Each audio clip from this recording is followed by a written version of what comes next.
தந்தை மைந்தன் துயாவியாரின் பேராலே ஆமென். திருவருகை காலத்திலே நாம் யாருக்காக காத்திருக்கிறோம்? வருகிறவர் எத்தகையவர்? அவருடைய பண்பு நலன்கள் நம்மை மீட்பதற்கு போதுமா? அந்த பின்னணியிலே நாம் இன்று நம்முடைய வருகை, திருவருகை, இறைவன் எப்படிப்பட்டவர் என்பதை சிந்திக்கப் போகிறோம். அதன் உண்மையிலேயே நமக்கு மிக முக்கியமான ஒன்று. நம்முடைய தேவைகள் எண்ணற்றவை.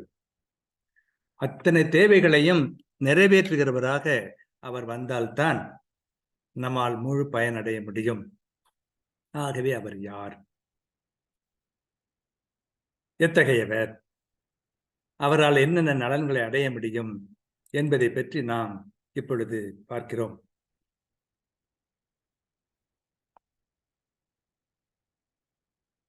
வருபவர் அளப்பெரும் ஞானத்தால் அனைத்தையும் படைத்தவர், எல்லையற்ற ஆற்றல் உடையவர்.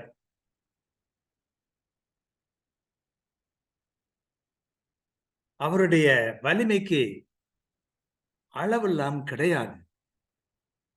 எல்லாம் வல்லவர்.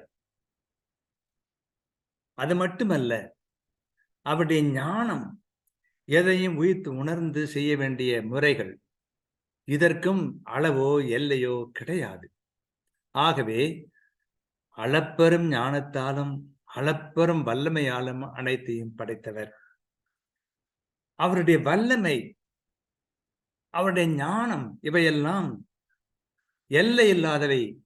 ஆனால் அவற்றை நெறிப்படுத்துவது அவருடைய அளவற்ற அன்பு. ஆகவே இந்த ஞானமும் இந்த வல்லமையும் நன்மையே செய்ய வல்லவை, நன்மைதான் செய்யும். ஒரு சிலரிடம் நிறைய அறிவு இருக்கிறது, அவர்கள்தான் பெருங்கேடுகளை செய்து விடுகிறார்கள். ஒரு சிலரிடம் சக்தி இருக்கிறது, அந்த சக்தியை கொண்டு எவ்வளவோ கேடுகள் புரிந்து விடுகிறார்கள். ஆனால் கடவுளிடம் அளவற்ற வல்லமையும் ஞானமும் இருந்தாலும் அன்பின் வழியாக அவர் செயலாற்றுவதனால் எல்லாம் நன்மையாக முடிகின்றன, எல்லாருக்கும் நன்மையாக முடிகின்றன என்று பார்க்கிறோம். இப்படிப்பட்டவர் நம்மிடம் வருகிறார். எதற்காக வருகிறார்? நம்மோடு இருப்பதற்காக. இம்மானுவேல், நம்மோடு வாழும் கடவுள், நம்மோடு தோழமை கொண்டாடும் கடவுள்,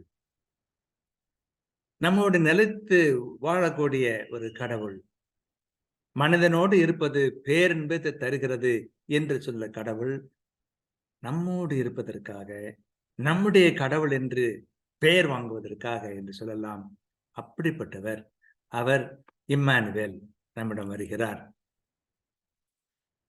அது மட்டுமல்ல, அவர் ஒரு ஆயர்,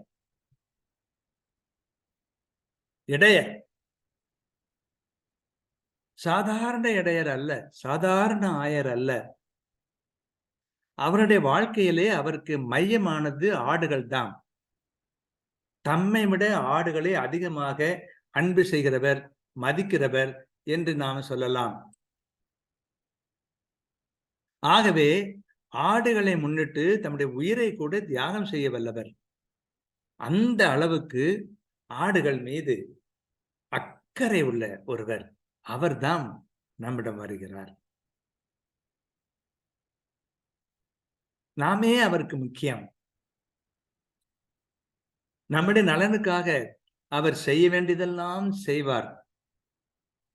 நமக்கு கேடு வரும் என்றால் அந்த கேட்டை நீக்குவதற்காக போராடி தம் உயிரையை கொடுப்பதற்கும் கூட முன் வந்து விடுவார். அப்படிப்பட்ட ஒரு ஆயராக வருகிறார். வருபவர் யார்? ஆயர், இம்மானுவேல், அனைத்தும் வல்லவர், ஞானம் நிறைந்தவர், மேலும் எல்லா நேரத்திலும் எல்லா வகையிலும் நமக்கு துணையாக இருப்பவர். அது இன்னும் சிறப்பான ஒன்று. கூடவே வருவார், நமது கையை பற்றி கொண்டு வருவார். நமது வல்லக்கையை பற்றி இருக்கிறார் என்று சில சமயங்களிலே திருப்பாடல்கள் சொல்லுகின்றன. உன் வலப்பக்கம் நிற்கிறார் என்று சில வேளைகளிலே சில திருப்பாடல்கள் நமக்கு உணர்த்துகின்றன. கடவுள் நமக்கு துணை பெறுவதற்காக நம் அருகிலேயே இருக்கிறவர்.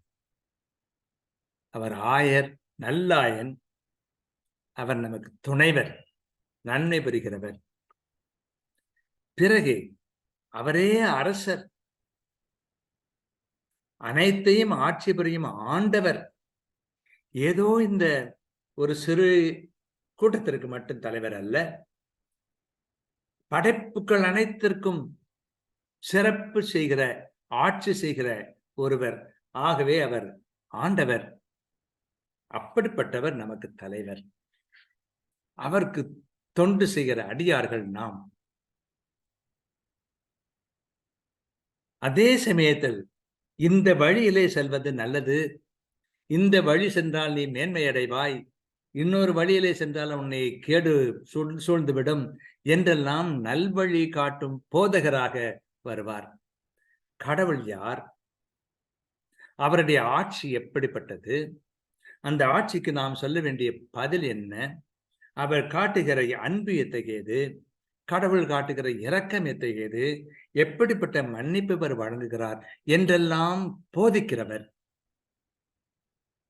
ஆக நிலைவாழ்வை அடைவதற்கு வழி என்ன என்று காட்டுகிற நல்வழி காட்டும் போதகராக அந்த மீட்பர் வருகிறார். ஆயனாக வருகிறார், துணைவராக வருகிறார், இம்மானுவேலாக வருகிறார், பெரும் வல்லமை மிகுந்தவராக வருகிறார், தலைவராக, போதகராக வருகிறார். இப்படியெல்லாம் பல்வேறு துறைகளிலே வல்லவராக அவர் வருவது நமக்கு நல்லது. ஆகவே நமக்கு எத்தகைய இடர்பாடுகள் இருந்தாலும் அதையெல்லாம் நீக்கக்கூடியவராக அவர் வருகிறார் என்பதுதான் உண்மை. ஆகவே நாம் மன நிறைவோடு இருக்க முடியும், தெம்போடு இருக்க முடியும். அவரை முழு மனத்தோடு வரவேற்பதுதான் நியாயம். இந்த வருகிறவர் பிணிகளை எல்லாம் அகற்றுகிற மருத்துவராக வருகிறார். நமக்கு உடல் நோய்கள், மனநோய், ஆன்ம நோய், எப்படியெல்லாமோ பல வகையான நோய்கள் நம்மை தாக்கி இருக்கின்றன. பிணிகள், அதைத்தான் நாம் அணிகளாக அணிந்து கொண்டிருக்கிறோம். அப்படிப்பட்ட நமக்கு பிணிகளை அகற்றும் மருத்துவராக அவர் வருகிறார். நலமடைக, உம்முடைய நம்பிக்கை உமக்கு நலம் தந்தது என்றெல்லாம் சொல்லி நலம் அளிக்கிறவராக அவர் வருவார். மருத்துவராக வருகிறார். நமக்கு மிகவும் தேவை. எல்லாவற்றுக்கும் மேலாக அவர் நான் வேறு நீ வேறு அல்ல, உன்னை ஏற்றுக்கொள்கிறவர் என்னை ஏற்றுக்கொள்கிறார், உனக்கு நன்மை செய்கிறவர் எனக்கு நன்மை செய்கிறார் என்றெல்லாம் சொல்லுகிறவராக, நம்மோடு தம்மை இரண்டர கலந்து கொள்கிறவராக, ஒன்றித்துக் கொள்வராக, மணமகனாக வருகிறார். இப்படி வருகின்றவரை நாம் வருக என்று வரவேற்க காத்திருக்கிறோம். அவர் நமக்கு எல்லா நலன்களையும் தருவார், எல்லா தொல்லைகளிலிருந்து நம்மை மீட்பார், எல்லா விதமான தேவையானவற்றையெல்லாம் நமக்கு செய்கிறவராக, துணையாளராக, போதகராக, மருத்துவராக, ஞானமிக்கவராக, ஆட்சியாளராக என்றெல்லாம் அவர் விளங்குவார். அவரை ஒத்தவர் இந்த உலகத்தில் யாரும் இல்லை, அவருக்கு இணையானவர் யாரும் இல்லை. இதையெல்லாம் நாம் உணர்ந்து கொண்டோம் என்று சொன்னால் வருகிற இவரை எவ்வளவோ மன மகிழ்ச்சியோடு, உற்சாகத்தோடு, ஆர்வத்தோடு நாம் வரவேற்போம். அவருடைய வருகை நமக்கு தேவை. நமக்கு எல்லா வகையிலும் நலம் புரியக்கூடியவர் அவர். பல துறைகளிலும் வல்லவராக இருக்கிறவர் நம்மை தேடி வருகிறார். ஆகவே அத்தகையவரை வரவேற்பதிலே நாம் உண்மையாக ஊக்கமுடையவர்களாக, ஆர்வமுடையவர்களாக இருப்பதுதான் நியாயம். எல்லாவற்றுக்கும் மேலாக அவரை நம்ப வேண்டும். அதுவே நாம் அவருக்கு செய்கிற பெரிய தொண்டாக இருக்கும். நம்புவோம், அதனால் நலமடைவோம். வாழ்க.